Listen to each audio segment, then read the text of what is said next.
jellyfish na kayang umilaw. Isda na may nakakatakot na pagmamuka. Ilan lang yan sa mga hayop na tampok para sa video natin ngayong araw. Sa video na ito mga idol ay pag-uusapan natin ang 10 pinakakakaibang hayop sa ilalim ng Philippine Deep Sea. Noong March 23, 2021, si Dr. Deo Florence Anda ang kauna-unahang Pilipino na nakaabot sa Emden Deep. Isa itong exploration para mapag-aralan ang mga hayop na hindi pa natutuklasan sa karagatan ng Pilipinas. Ang Emden Deep ay makikita sa kahabaan ng Philippine Trench at may lalim na 34,000 feet. Kinikilala ito bilang pangatlo sa pinakamalalim na bahagi ng mundo. Sa paglalakbay ni Dr. Deo Anda maraming nilalang ang kanilang natuklasan. Sa lalim na 560 feet ay huwag kang magtaka kung may makikita kang Christmas lights. Ito ang mga bloody bellycomb jellyfish, mabilis mo silang makikilala dahil sa kanilang kulay pulang balat na napapaligiran ng kumukuti-kutitap na tentacles. Mukha silang spaceship ng mga alien. Ang Daikia na ito mga idol ay isang carnivore at paborito nilang kainin ng anumang hayop na may malambot na katawan. Hindi tulad ng maraming Daikia na todo bigay lamang sa paglangoy. Ang mga comb jellyfish ay mayroong mga maliliit na buhok na tinatawag na cilia. Ito ang ginagamit nila upang makalangoy. Umiilaw ang katawan ng comb jellyfish dahil sa refleksyon ng white light o ilaw sa kanilang cilia na nagpo-produce naman ng iba't ibang kulay. Dahil dyan isa ito sa pinakamagandang hayop na makikita mo sa deep sea. Sa ngayon enjoyin mo lang ang kanilang ganda, dahil habang palapit tayo ng palapit sa top 1 ay mas nakakatakot na ang mga hayop. Sa lalim na 1,500 feet bubulat sa iyo ang kakaibang isda na ito.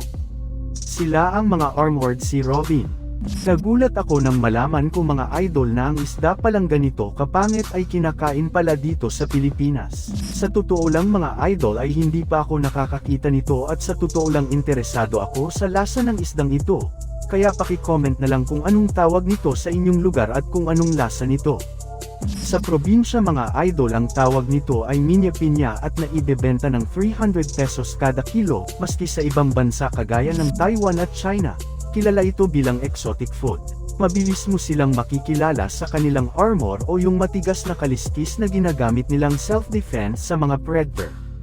Gaya ng mga hito meron silang bigute at matalas na nguso na ginagamit nila upang makahanap ng bibiktimahin gaya ng maliliit na isda. Kung medyo nawerduhan ka sa isdang ito ay lumipat na tayo sa susunod na listahan. Sa lalim na 3,300 feet ay makikita ang pink see-through fantasia. Tanging sa rehiyon ng Sulu Archipelago at Celebes Sea pa lang sila namamataan. Bagong discovery pa lamang ang fantasia at wala pa masyadong napag-aaralan sa nilalang na ito. Tunay nga na nababalot ng misteryo ang kailaliman ng dagat at marami pang bagong pagtuklas ang naghihintay sa atin. Ang susunod sa ating listahan ay ang vampire squid. Tinawag silang vampire dahil kahawig ng kapo ni Dracula ang kanilang galamay. Isa ito sa tinatawag na ancient animals at tinuturong ninuno ng mga pusit at pugita. Makikita sila sa lalim na 3,900 feet. Sa ganitong lalim ito na ang binyansagang oxygen minimum zone, ibig sabihin napakanipas lang ng oxygen sa tubig at kakaunti lang ang kayang mamuhay sa ganitong lugar. Wala silang natural na predator dahil wala namang malalaking isda na kaya mamuhay sa ganito kalalim na dagat. Kaya naman dahil dyan ay nag-evolve sila bilang mabagal na hayop at kitang-kita naman sa video kung gaano sila kabagal lumangoy.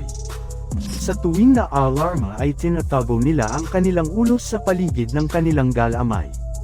Ang behavior na ito ay ginagawa lang nila sa tuwing may panganib, gaya ng mas malalaking isda o di kaya may scientist na nangungulit sa kanila. Ang susunod na hayop naman sa ating listahan ay makikita naman sa lalim na 5,000 feet. Ito ang mga lanternfish. Ayon sa research ito ang pinakamaraming isda o most abundant fish in deep sea. Kahit sila ay marami kakaunti lang ang alam natin sa kanila. Tinawag silang lantern dahil sa kaya nilang pailawin ang kanilang katawan na parang lampara sa madilim na dagat. Kailangan nila ang ilaw na ito para akitin ang maliliit na hayop gaya ng copepods, arrowworms, at crustaceans na siya namang paboritong kainin ng mga lanternfish. Ang tawag sa ilaw na ito ay bioluminescence. Ang katawan nila ay napapaligiran ng mga bakterya na kayang mag-produce ng mga ilaw. Ang pagkakaroon ng ganitong katangian ay importante kung gusto mong makasurvive sa nakakatakot na lugar gaya ng deep sea. Ngayon ay pumunta naman tayo sa lalim na 7,000 feet. Sa lalim na ito dito na tayo makakakita ng mga nilalang na hindi mo akalaing namumuhay. Isa na dyan ay ang hairy anglerfish, mayroong 200 species ng anglerfish sa buong mundo at lahat sila magkakamukha. Lahat ng anglerfish ay may maliit na pamengwat na ginagamit nila para makaakit ng pagkain. Sa video ay makikita nyo kung paano niya gamitin ang pamengwat para akitin ang hipon. Ang kakaiba sa hairy anglerfish ay ang kanilang pamengwat na umiilaw. Sobrang lalim kasi sa 7,000 feet at kailangan nila ng umiilaw na pamengwat para makaakit ng pagkain. Kung sisisid tayo ng malalim dito na natin makikita ang kakaibang hayop gaya ng yeti crab. Makikita sila sa sahig ng karagatan na may lalim na 7,200 feet. Madalas silang nakikitang nagkukumpulan malapit sa hydrothermal vent. Yung nakikita mong naglalabas ng maitim na usok, yan ang hydrothermal vent. Ang bawat vent ay naglalabas ng bakterya na paborito namang kainin ng mga yeti crab. Ginagamit naman nila ang kanilang mabalbong buhok o sitay para manggolekta ng bakterya. Sobrang kakaiba ng alimango na ito dahil natatagalan nilang mamuhay malapit sa hydrothermal vent. Ibig sabihin kaya nilang tumagal sa lugar na may init na 400 Celsius.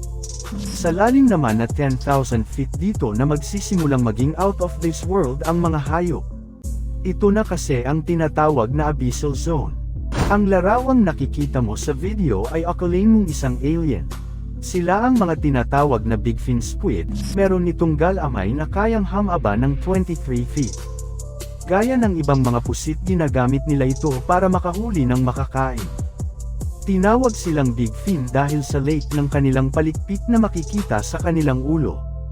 Ginagamit nila ito upang makapag-navigate. Sa lalim na 16,000 feet ay ito na ang pinakamalalim na bahagi ng karagatan. Sobrang kakaunti na lang na hayop ang makikita sa ganito kalalim at kadilim na tubig. Isa na dyan ang Pacific viperfish. Sa kanilang matulis na ipin at kanilang hunting skills ay isa ito sa pinakamabangis na predator sa deep sea. Sa sobrang haba ng kanilang ipin ay hindi na nila ito kayang itago sa loob ng kanilang bibig. Mukha silang nakakakilabot pero humahaba lang ito ng isang talampakan at walang dalang panganib sa mga tao. Tuwing umaga makikita sila sa lalim na 16,000 feet. Sa gabi kung kailan oras na para kumain, pumupunta sila sa mas mababaw para makahuli ng paborito nilang kainin gaya ng lanternfish. Kagaya ng maraming isda sa deep sea, ang mga viperfish ay kayang lumikha ng natural light sa kanilang katawan. Ngayon ay umabot na tayo sa pinakamalalim na bahagi ng karagatan. Andito na tayo sa Hadal Zone kung saan may lalim ito na 19,000 feet, dito na rin natin makikilala ang susunod na nilalang. Sila ang mga fang-tooth fish, isa lang sila sa mga hayop na makikita sa ganitong kalalim na parte ng dagat. Kung nag-e-expect ka ng halimaw mukhang ang fang-tooth fish na ang pinakamalapit sa hinahanap mo. Bali hanggang dito na hanggang magtatapos ang ating video mga idol, hanggang sa muli, maraming salamat sa panunood.